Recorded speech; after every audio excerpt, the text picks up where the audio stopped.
Well, welcome to this episode of the Good Leadership Podcast. I'm your host, Charles Good. My guest for this episode is Dr. Michael Woodward, who is the clinical assistant professor of executive coaching at NYU, where he leads the Masters of Science program in executive coaching. He is also a best-selling author whose latest book is titled The Digital Coaching Revolution. In this part of my conversation with Dr. Woodward, we discuss the transformative impact of technology and AI on the coaching industry. And contrary to fears of replacement, these advancements are enhancing and augmenting the roles of coaches. We also explore how the principles of sport coaching and health and wellness coaching have informed the professional coaching field. And finally, we highlight the latest innovations that are poised to redefine the future of coaching, offering insights into where the industry is headed in the coming years. I hope you enjoy. Welcome to the Good Leadership Podcast, where we engage with esteemed thought leaders and explore research-backed strategies and techniques that empower leaders at every level to achieve meaningful results that drive lasting change. Well, and you also mentioned in the book, in this chapter in particular, that you also look at it from, that technology can't replace human interaction. And I love Ted Lasso. I'm sure many listeners have watched that show as well. But the story of Ted Lasso can teach us valuable coaching lessons and also offer some responses to our fascination with technology, because audiences are drawn to him not for his high-end tech tools or analytics, but because of his genuine human qualities. His coaching philosophy emphasizes human connection, empathy, trust, resilience, and inclusivity. So the heart of a great coach, like Ted Lasso, lies not in the tools they wield, but in the genuine human connection they forge, which I love that statement because I think that's important to keep the technology piece in perspective. So first and foremost, I always tell people, I have 3 degrees in psychology.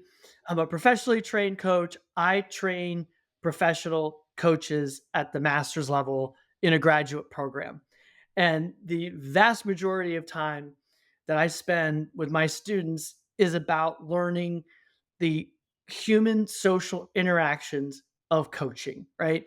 And understanding the science of behavior and change, the impact of personality, the role of different styles, all the approaches out there from influenced by positive psychology, cognitive behavioral therapy, and we've morphed into cognitive behavioral coaching, which is looking at beliefs and how those influence behaviors.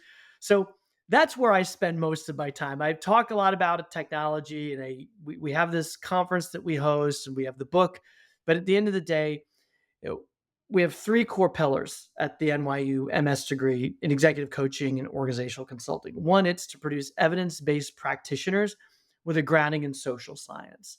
The second is to produce educated consumers of the tools and technologies out there so they understand how to use and deploy these technologies in ways that enhance human development, not get in the way of it, right? And not replace what coaches do. And then third, it's to be critical thinkers about what coaching is and what coaching will continue to evolve to be. And I think that is so important because coaching continues to evolve. Our understanding of the umbrella of activities in the coaching space has broadened. And I think that really came from the digital players understanding the marketplace and the kind of needs that were being asked for by companies. So those are so important. So I do not believe that AI is replacing coaching. I think that it's augmenting coaching. I think that it's going to provide services where we may need to fill a space as opposed to replace. And by that I mean there are so many places where we don't have enough coaches or we don't have enough capability to help people. Developing countries, here in the US, underserved communities. Can we deploy AI tools and technologies with supervision of humans to help actually spread and scale human development in ways that we haven't been able to do before and that in no way we could do with human coaches? So I think it's an and, not an or. It's human coaches, and I absolutely believe we need to spend our time continually developing human coaches and really professionalizing the practice and the profession of coaching is so important. And that's why I was so passionate about coming to NYU to launch and build out a first of a kind MS degree in the US because we desperately need it. In the UK, they're way ahead of us, right? They have masters of coaching psychology programs. I could rattle off 5 or 6 off the top of my head. I mean, it's much more popular and developed in the UK and Europe than here. We have a lot of catching up to do in the human side of professional coaching and coaching psychology. So, Charles, I don't want anyone to mistake my interest and enthusiasm about technology as any kind of way of replacing what I have a passion for, and that is the human side of coaching. When you also mentioned there's another field that's really informed professional coaching, that's health coaching, which has been ahead of all other coaching domains in adopting technology, focusing on accessibility and convenience, integrating and tracking data, also emphasizing privacy and cost effectiveness. So, these factors have kind of contributed to the widespread adoption of virtual health coaching, which a lot of the players are into because they want to coach the entire person, having a more holistic approach. So you mentioned one great technology that I actually use and have as well with the Aura Ring that happened during the pandemic, kind of exploded with what it can track and help coaches with. But talk to me a little bit about the health coaching piece and how that's really informed the other domains of coaching. I mean, it's similar to sports coaching, Charles. I mean, they've developed a lot of advanced technologies. They do have a lot more hurdles than we do in the workplace and life coaching space because there's a lot more regulation, right, in health and a lot more laws and protections around data and privacy. So it is a bit of a different space, but you look at a company like Headspace Health or from Ginger, or you look at like a BetterHelp, right, offering therapeutic services through digital technologies. So there's so much really cool stuff going on there. You see hospital systems who are actually use coaches to work with physicians and even to train. We see that at Langone at NYU, where they're using coaches to help train and work with physicians or even student medical students to understand the human side, but also the kind of data that they can collect is just amazing. And you do have to think of the whole person. Now there are lines we have to draw between: are you getting into the domain of a therapeutic intervention for mental health? That is not the domain of coaching where I play and the coaches I train and the coaches I work with or members of International Coaching Federation. So I have to draw some distinctions there. It's important to make sure that that's not the space that I play in, the mental health side. But has that informed a lot of our work? Yes, no doubt about it. Let's talk a little bit more about now the AI piece because that's really the most popular, the most talked about piece. They believe that it's going to replace a lot of knowledge workers, kind of like what the Industrial Revolution did to manufacturing workers, and there's a lot of aids to amplify coaching. We've already kind of mentioned those, and it's kind of a both and, not an either or. But where is that landscape right now, and what are some of the big players using in terms of AI? It's just amazing the rate of adaptation of AI by service providers, digital coaching platforms, professional services firms, as well as just major corporate in the US in particular. It's a space that's moving fast. So, what OpenAI did was to make the most advanced technology in the space commercially available for $20 a month for anybody to access, as long as you have Wi-Fi capabilities and enough bandwidth, right? So what that did was kind of democratize the idea of how do you use this technology. And so with that, you have the good and the bad and everything in between. So we have seen a lot of individuals out there who get on and build their own GPT coach and it performs terribly. And I've demoed versions of these coaches that you can find anywhere. You just log on, you look, you find, you pull it, and you say, "Hey, can you coach me?" And it does all sorts of strange things, right? Sometimes it can be effective, marginally so, as more of like a kind of advisor, sometimes not. Now that said, right, that's what's available to anybody, right? And my word of caution to my profession is to understand that the things that are commercially available and readily accessible tend to start to define the space.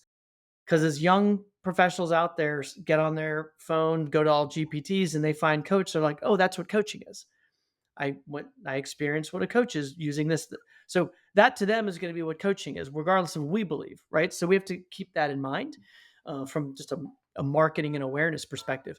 So, no, that said, there are some of the major coaching service providers are absolutely training and developing AI coach assistants or AI kind of co-pilot coaches.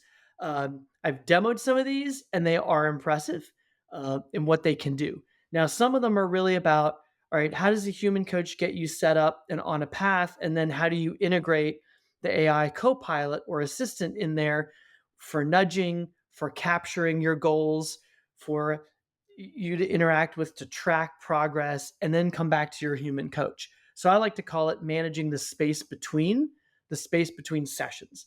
I think that AI is going to be very effective at doing that. Now, there has been research out there that has demonstrated that at a very basic kind of goal setting, goal planning, goal attainment level, AI coaches can be effective. Text based or voice enabled ones that basically are taking you through something very formulaic. Because if it's fairly structured and routine, and AI is probably going to do it better than a human because it's going to stay more disciplined than we are, right?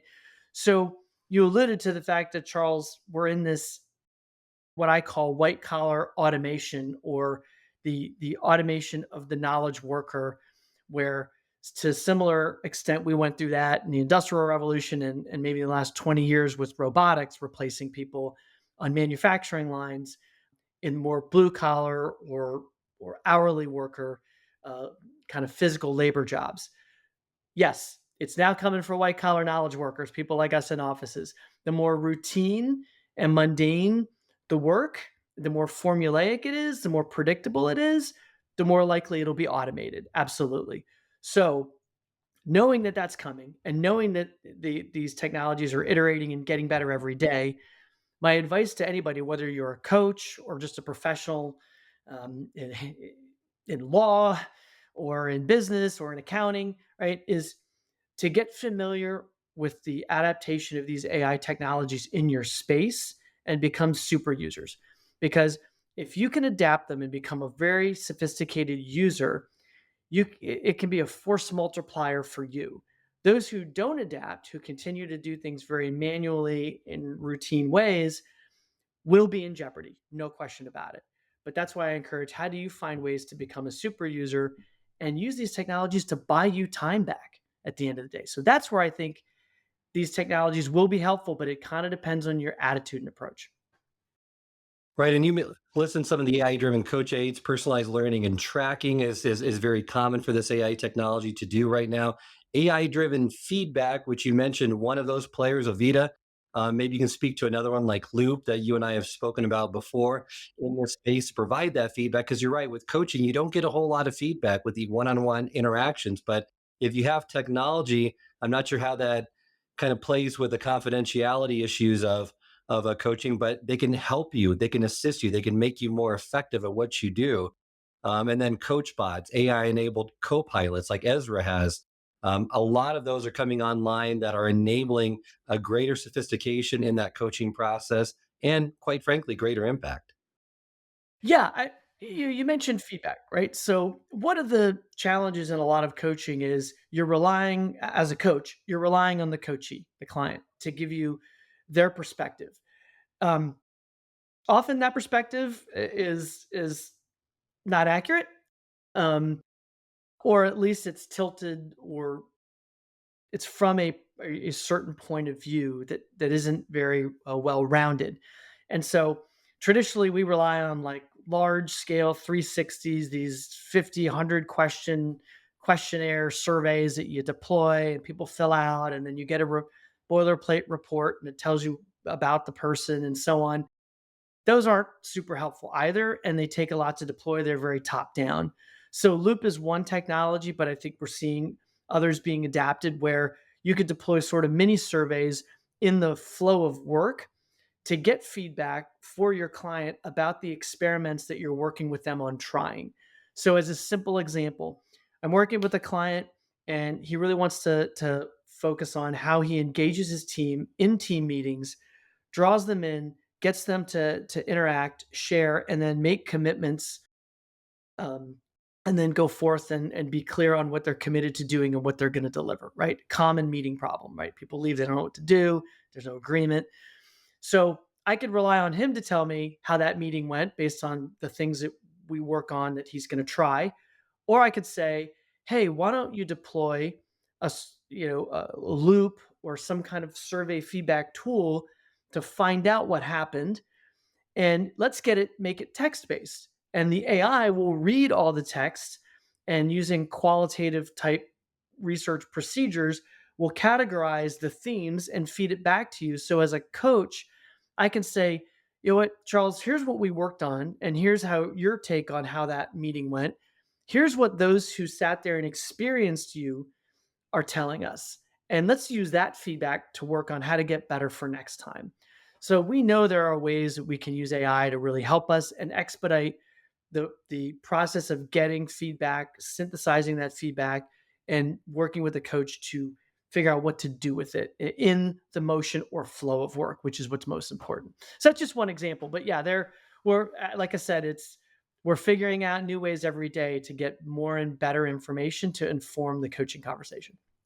And I think right now it's at the level of coaching aids. It's not yet to the level of AI coaching, which you had an insightful comment before that a lot of the more formulaic type of coaching, like using the grow model, perhaps AI could be a better alternative than what a human could be in some cases because they're more disciplined. You can argue that a coach bot can just as easily be aligned with programmed organizational objectives and stick to a process better than a human coach. So in a sense, it bolsters the case for coach bots possibly being better suited for certain types of coaching.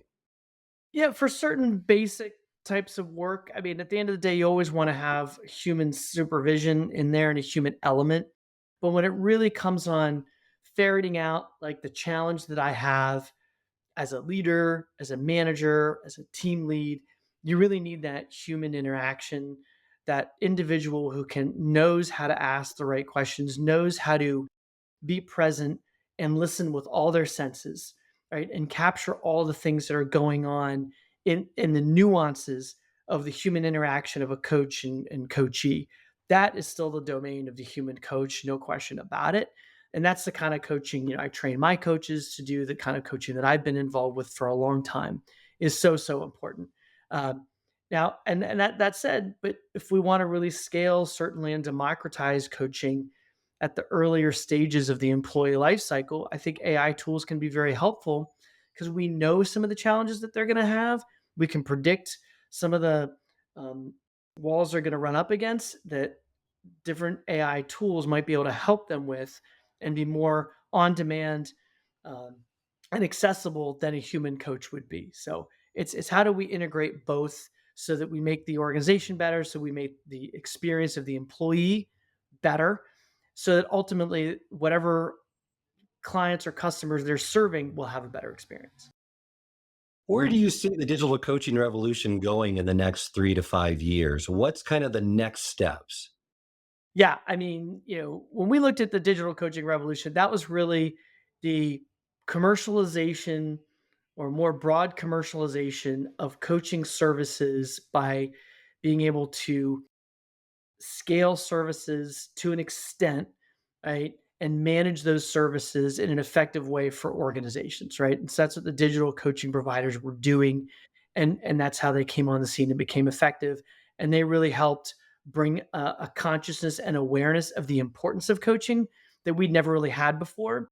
Um, and they helped bring it outside of just the C suite, right? To a broader audience. Maybe not completely to the employee, but at least to a broader audience in organizations. So that was that digital coaching revolution. It was really upending and rethinking coaching, what coaching means, how to deliver coaching. Now, I think it's no surprise AI is going to bring mass change. So all the things that you and I have been discussing about where AIs can be the co-pilot, can manage the space between, can help with very formulaic, basic types of human development, we're just going to see mass increases in the use of AI technology, in the use cases for AI technology. And I think it's going to develop and get better every single day. So, I mean, I think in the next year or so, we're going to see a lot of different types of coach bots or AI coach agents out there doing various different things. Some will be kind of low level, not very good, like the publicly available ones, but some of the ones being developed by some of these large digital platforms or professional services firms, I think are going to be very interesting and very effective.